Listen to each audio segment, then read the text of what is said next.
Talking Music with Big Andy.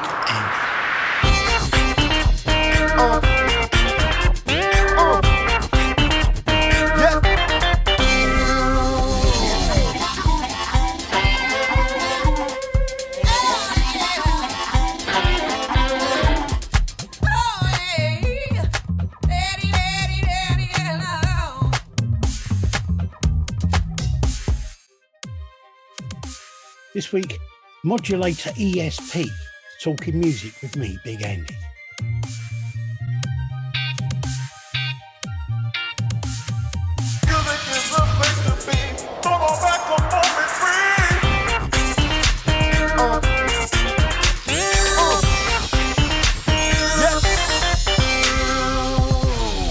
Hello, welcome to the podcast. This week I have with me Jez Creek, who goes by the name of Modulator ESP. That's correct. Hello, welcome. Hello. Now, you are very different to almost everybody I've interviewed on here before, in as much as you don't do kind of music as in the normal sense. It's in a sort of like a track by track way. You do soundscapes. Well, all of my music is improvised live, so it kind of works better as a long form thing. Yeah. I mean, the ESP in the Modulator ESP was something I stuck on the end of Modulator when I was looking for a name, and it stands for Experimental Synthesis Project. Right. And it was kind of like me sort of like laying my cards out on the table. Like, I'm just going to do whatever I want, really. Well, when I looked up, tried to look up about stuff about you, it says you're described as an adventurer in sound. Yes, that's my description. It says that you produce improvised experimental soundscapes using synthesizers, sampling, sequencing, looping, and processing. Yep. Okay, so the big question for me is, how did you get into doing this? I suppose it all comes from when I was a kid. And one of the first albums I ever bought was a double tape with Jean-Michel Jarre's Equinox and Oxygene. Yeah. Right. And kind of that was my introduction to proper, what was then called electronic music, although electronic music now covers a multitude of sins. Yeah. But back in the late 70s, electronic music was a much simpler thing, and a much more defined genre. Yeah. Then I got into like things like Tangerine Dream, and then discovered like a new wave of Berlin school electronic music, which was happening in like the late 90s, early 2000s, and discovered that a lot of it was improvised, and discovered that that's kind of how I liked to do things. I mean, I've been in bands in the 90s and kind of like found that a bit limiting. Yeah. Because there was a lot of rehearsal and going over the same old thing until you hated it, which is how I felt. I mean, I don't know if that applies to other musicians, but yeah. So I'd kind of like started just like noodling around on my own. It's interesting because it's reminiscent of the sort of thing I remember hearing Brian Eno saying many years ago, because that was Brian Eno's an egghead, isn't he? He knows everything. That's kind of what he was saying, was when he was in Roxy Music, it was very much a matter of like, it was so limiting for what he did and all this sort of thing, and he much preferred going into a studio and doing an hour's worth of music and then cutting it down to make it long enough for an album. Yeah. You know, I've never been able to chop things up. I just like leaving them as they are. There's something, I think, it just like, I'm really into the process. Yeah. I never know what's going to come out at the end. I just decide what instruments I'm going to use, and then it depends on what mood I'm in, really, and what sounds I've got available.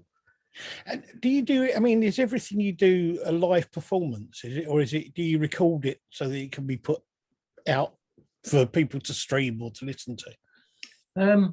I record everything pretty Right. much. The adventurer in sound thing in that blurb that you got from Bandcamp, probably. Yeah. That's because I've had a radio show that I started in 2009 on an American forum called electromusic.com. Okay. And I did that every fortnight for a long time. And that was called Adventures in Sound. Because that was kind of what I wanted to do. Adventures in Sound. I'm a very literal person, really. everything is like what it says on the tin. I organised a sort of experimental music night in Nottingham, where I live, and I called that the Church of Sound. Yes, I wondered what that was, because I noticed lots of the videos that you've got on YouTube. You've got that you recorded. Yeah, the Church of Sound, and I wondered what that was. That's just a night that I did, and hopefully we'll restart when times are right. Yeah. And I restarted my Adventures in Sound radio show last year because of COVID and pandemic, and just like needed an outlet for my music. I was doing other streaming things, but you know, I like the fact that I had a show then every fortnight. It gives me something to aim for. Yeah. Something to just like practice, keep going. I think I've done nearly 250 of those now, probably. Oh. Somewhere around that. Cool. Are they available to stream all over the place, or where would you find them? A lot of the first tranche are all available to download or stream from the forum on electromusic.com. If you look for my account, Modulator ESP, there's a link to see what media I've got saved on the forum, and that takes you to all of my stuff that I've uploaded, including like there were streaming concerts for equinoxes, for New Year's Eve, for Halloween and things like that. Okay. Quite a good community going there at one point, and there was loads of events. I mean, I'm actually playing a September equinox event tomorrow for it. But, oh, cool. Yeah.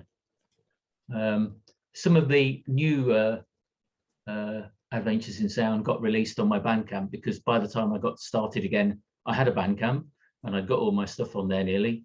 And I thought, well, you know, if I'm going to release them, I might as well put them on there. And then if anyone really likes them enough, they can pay me some money. It's a strange concept, but you know. So, I mean, you mentioned Jean-Michel Jarre, and you mentioned the Berlin electronic stuff, the stuff there. But what influences did you have when you first started playing? I mean, when I first started playing synths, it was like I was mostly into sort of prog. Right.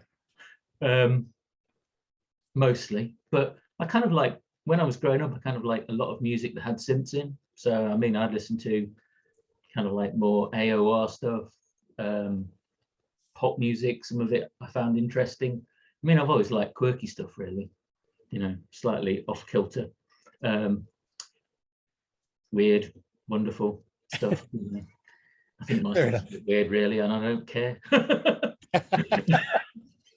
No, that's fine. It's a reflection of me.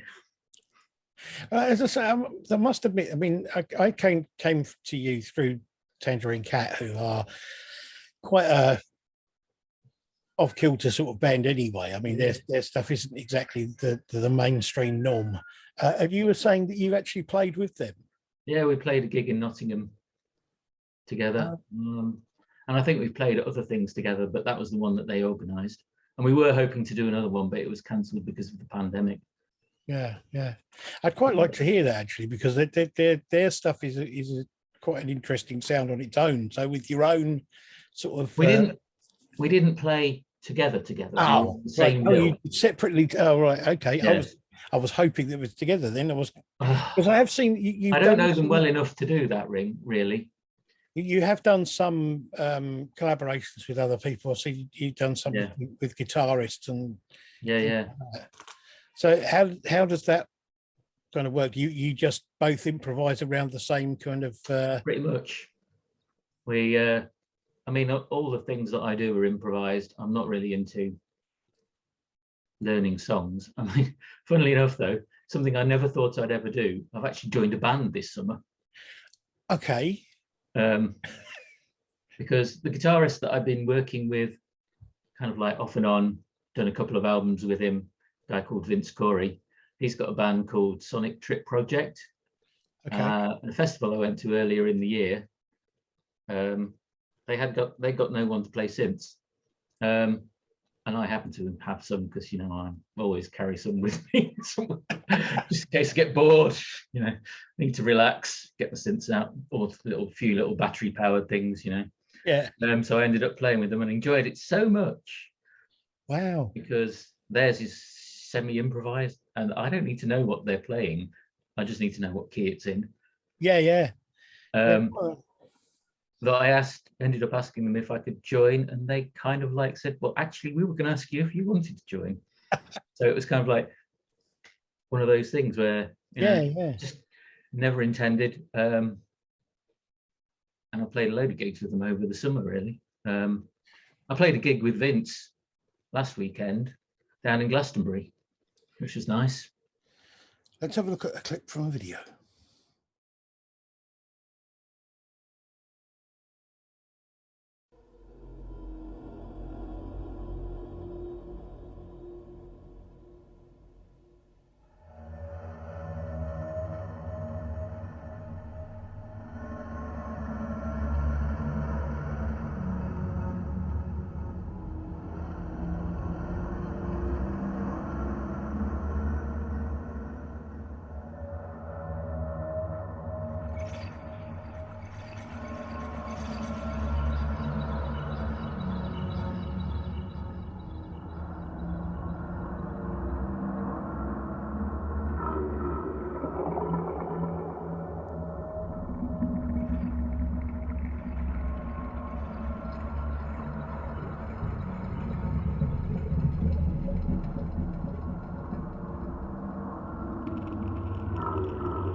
I was going to ask you about live performances outside of your own things that you set up. I mean, have you played festivals and that kind of thing doing this sort of stuff? I played mostly psychedelic rock type festivals, although the forum that I joined back in 2006 or whatever held this thing yearly called Electro Music. What do they call it now? Can't remember. Oh, anyway, they had a concert thing every year, which is held like North New York State. And I eventually plucked up the courage in 2009 to go across to America with my synths and no visa. And just sort of like hope that no one would notice. But yeah, I've been building minimal kind of rigs for a while because I got fed up with carrying heavy keyboards around. So that was just another incentive to downsize everything. Yeah, and that was great. Played there, I don't know, 2009 to 2016. Wow. Pretty much every year. Did a few tours with a friend of mine over there. We've got a couple of albums out as One Wayness and Modulator ESP. They're on his Bandcamp site. Cool. which was really good. Just, playing all sorts of things, played in garages, student houses, underground car parking type places, everything. Very, very underground sort of like experimental music scene, which is kind of like something I really like anyway. I mean, I'm not into limiting myself to any one sort of particular genre. I just like making stuff up. And noise and drone and, ambient. I was going to say, you kind of you improvise around drones and around a kind of a key rather than having a beat or anything like that to follow. Yeah, I'm not really into drums. Right. Okay. Because I like playing with a drummer who can play, who can change, but drum machines they're too static. Right. Even when I'm sequencing, I get bored if I'm not careful. So I'm always trying to change things and evolve things and keep it moving and keep things evolving. I kind of think of my musical things as a little journey. Okay. Going from somewhere, sometimes going back to where you came from, sometimes ending up somewhere completely different. In sound. And I'm not so much into music anymore. It's just sound, really. So I've done things that are probably not many people would consider musical. Well, I mean, there were a few of the things I listened to that had a kind of atonal quality to them. I love that. Which, I was. It also was quite interesting that some of them seemed to slip from being quite musical into that kind of atonal thing and then back again. Oh yeah, it's quite interesting how you do that. I think it's change of scenery as you're going along. Yes, that's right. I was looking. I must admit there were three that really caught me, and I don't know why these ones stood out in particular. One of them was Spring Equinox Subsolar Transit. No, I don't think that's ever actually been released. That's just one of these electromusic.com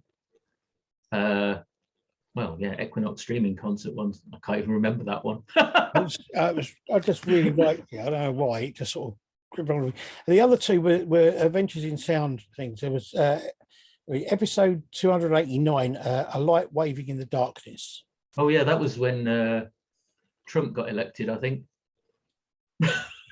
Fair enough. That again, as I say, that really kind of got hold of me, and I don't know why. I just sort of like I listened to a few of them, but some of them I didn't listen to all of it. No. They are over an hour long, some of them, and it's a bit like generally an hour. Yeah, about maybe a bit longer if I get carried away. And the other one was episode 294, which was Hyperdrone. Oh yeah, that's a good one. I've released that one. Yeah, that's on the Bandcamp. That was really good. Not that the others weren't any good, but they were just ones that particularly kind of stood out for me.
the YouTube channel's kind of like a weird thing because it's just stuff that I felt like putting up at the time. Yeah. So it's not really representative of everything I do. It's just kind of like a few things. But, yeah. Right. It gives people an idea of what sort of thing you do, I think. So, I mean, what are your plans now that we're coming out of the whole lockdown and COVID thing, and we're going to be, people are releasing more, sort of like being released more into the general public to be able to do more? Are you planning to do more sort of festivals and more concerts and things? Well, I played. Yeah, well, like I said, I played a gig last weekend in Glastonbury. I played a festival called the Harlequin Fair in Norfolk at the beginning of August. I played a few kind of festivals with Sonic Trip Project over the summer. Got some more gigs with those next month. And I'm playing back in Glastonbury the Cosfest Christmas party in December. So Cool. I don't know whether I'll do that with Vince or not. I've not spoken to him yet. Going. So after that, I mean, do you have any plans for the future of what you're going to do with your music, or do you just sort of like play it by ear, as it were? Well, I'll keep playing and making music because that seems to be like the thing that I do. Yeah. And it's very hard to say, really. I'm not really interested in promotion and the music business and all that sort of stuff. No, I got that. This will probably only be the second interview I've ever done in, how long have I been going now? 17 years. Wow. Oh, very good. So, I mean, I've never really gone out of my way to do anything like that. I've played loads of gigs. And I sell a bit of music here and there, and what you do and the way you do it doesn't really. No. Firstly, doesn't really lend itself to that sort of thing, but also doesn't really need it because it is that underground word of mouth type of thing, isn't it? You know, sort of. Yeah. But the people who like what you do know who you are, and that's all that matters, really. Yeah, I just keep trying to get my name out by playing, I guess. Another clip from another video.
I do have to ask. I mean, your the things you do would lend themselves very much to a cinematic setting.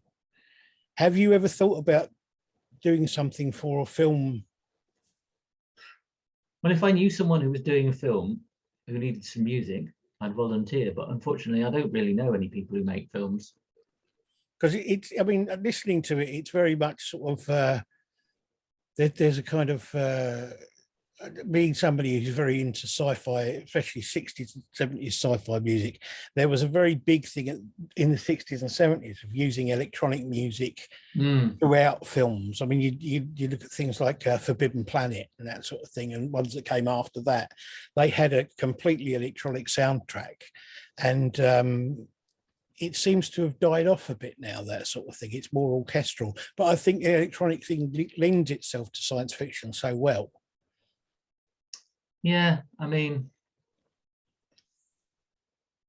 I like films with electronic soundtracks. There still are films with electronic soundtracks. Oh yeah, yeah.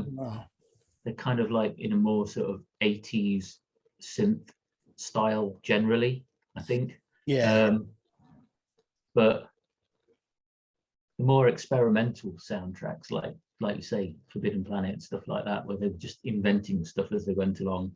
I mean, they weren't even allowed to call that music. No. But yeah, see, one of my biggest heroes is the Radiophonic Workshop. Oh yeah, I mean the things that they've done are incredible. Particularly weird music for things like schools programs and radio idents and all sorts of things like that. Brilliant stuff. Oh yeah, I mean, I must admit, I agree. I used to have about 2 or 3 albums that were just kind of like that. Some of them were sound effects, some of them were just pieces of well, they weren't called music. They were just track one. Yeah, and it was. Well, I mean, say what it was, One of my earliest memories as a child is watching Doctor Who, and the theme music for that is like just so amazingly well made, and the combination with the visuals of the titles and everything. I always loved the experimental stuff they did with the sound effects things, because of the fact that it's like the when I was reading, I saw a program about Doctor Who, and they were saying about the sound of the TARDIS was about 3 or 4 things together. One of them was taking the bass string of a piano and running a key up it, and then playing it backwards. Slowed down. And it was just slowed down. It was just like, what makes you think of that? That's the thing, Well, I think they had to do things like that because they didn't have all the technology that we have nowadays. Yeah. So you have to invent your own ways of making things. But music concrete had been around for a while, and that was like recording the sounds of trains onto records and then playing them slowly and things like that, and playing them slowly backwards. I mean, I do like that sort of thing. I've always liked that sort of using things that aren't necessarily musical to make music. I know. I find quite. Well, when I say sampling and processing in my description, that's like taking normal sounds, slowing them down, stretching them, reversing them, layering them in different layers of pitches and building them into sort of soundscapes. It's amazing what you can do with really normal sounds like frying pans and the sound of water and bubbles in the bath and things like that. Oh yeah, and I agree. I find it quite. And once you start looping and layering things, they just sort of take on a little life of their own. Yeah. I mean, I've got samples of all sorts of bats and birds and things, but then I've got synthesizers. You're playing around with them, and suddenly you think, oh, that sounds like bats. So I'll combine the two. Yeah. The real sound and the sound of the synthesized bats.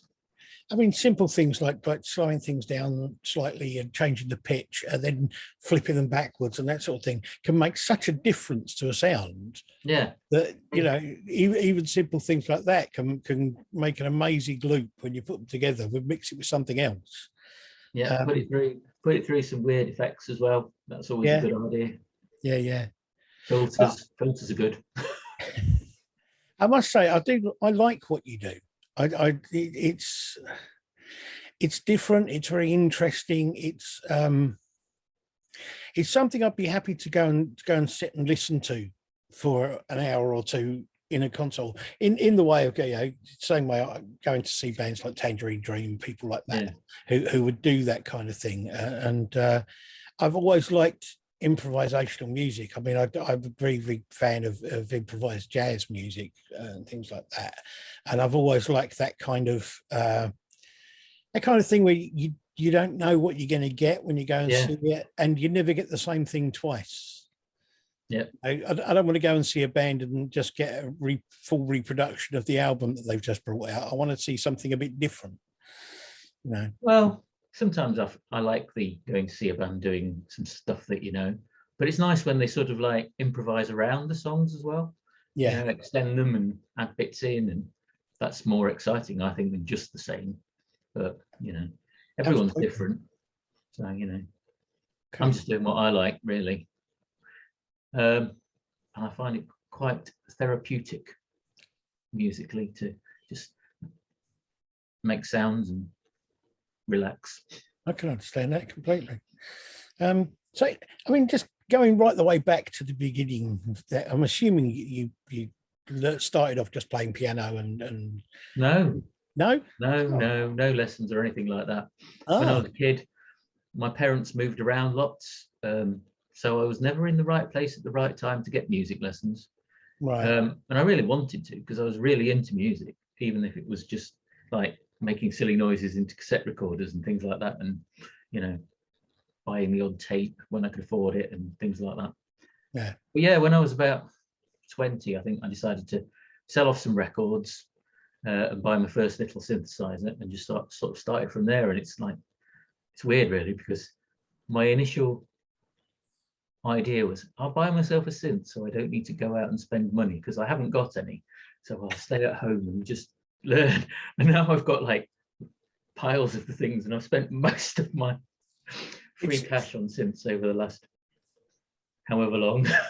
It's an 30 interesting years. thing. Interesting thing. I know a couple of people who got into playing electronic music and that kind of thing, and the reason that they started doing that was because of the fact that they just couldn't get on with other people in bands. It's just like, Yeah. I'd rather sit at home and do everything myself, because at least then I know what I'm doing.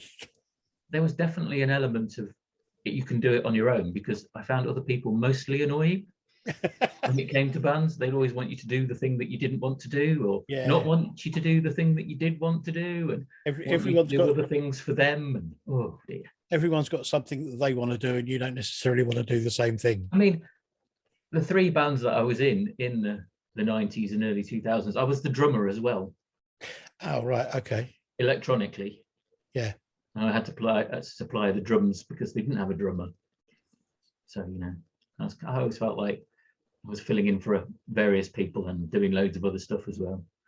I'll do the lighting as well, you know, make some visuals to project. And even all that stuff.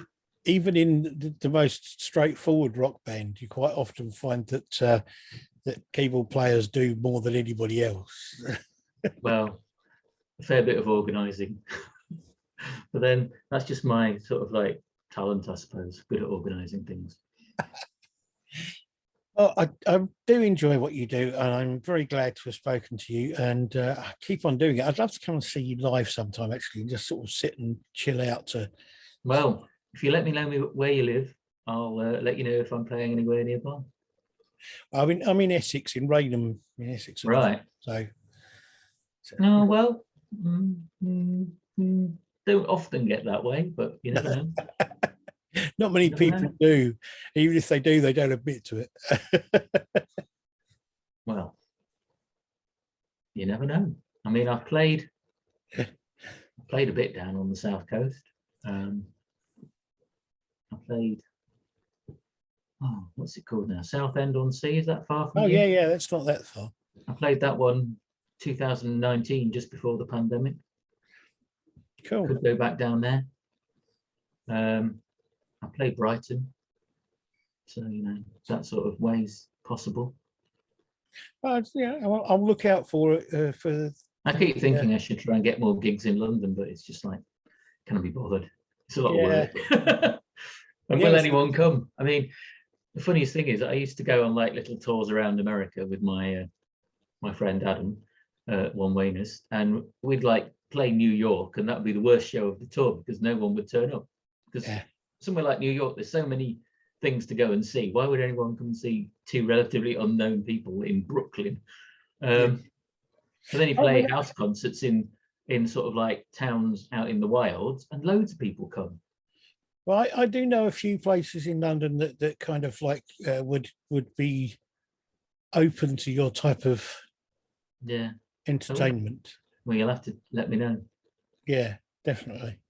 Okay, well, thank you very much. It's all about contacts in the end, really, isn't it? It takes a while to build them up. Yeah, no, it does. It's keep true. Trying and meeting people, and Yeah, it is. And I'm a solitary sort of person who keeps myself to myself, so it kind of only ever happens by accident, really. I'll let you know. As I say, there are a couple of places. There's a place called the Horse Hospital. I've heard of that. Near Russell Square. They do lots of alternative and underground stuff. There's a couple of galleries in London that do kind of that it's very much outsider art that they deal with, and they also have spaces for live bands and that sort of thing. So yeah, cool. I'll send you a few links, and you can have a look at what they're doing. Yeah. Okay. Well, once things get back to normal, I shall probably be trying to do more, because I've decided to kind of like stretch out a bit. Cool. Well, I hope everything to America next year. You never know. Now Trump's out. Yeah, it's much more welcoming now. Yeah, didn't really feel like it. I hope everything goes well, and that you get to go out and do the stuff. I hope everything goes well with the band. Yeah, well, it's going really well at the moment, so fingers crossed it stays doing that. Cool. I might actually learn what they're doing at some point. Why worry? But they seem to like what I do when I don't know what I'm doing, so that's all right. It seems like a bonus to me. Yeah. Well, thank you for joining me. That's all right. Good talking to you. Keep doing what you're doing, and I hope you keep enjoying it. And to everybody out there, I will put some links up on with the podcast, as I always do. Check out the YouTube channel. Check out the different links I put up to the music. And if you look around and see what's going on locally, you never know. You might see the name Modulator ESP and go along and see live. Yeah, and if anyone knows places that would have me on, let me know. Drop me a line. Okay. Thank you very much. I'm always willing to do gigs. Thank you to everybody, and I'll see you again soon. Bye. Yeah, thanks. Talking music with Big Andy.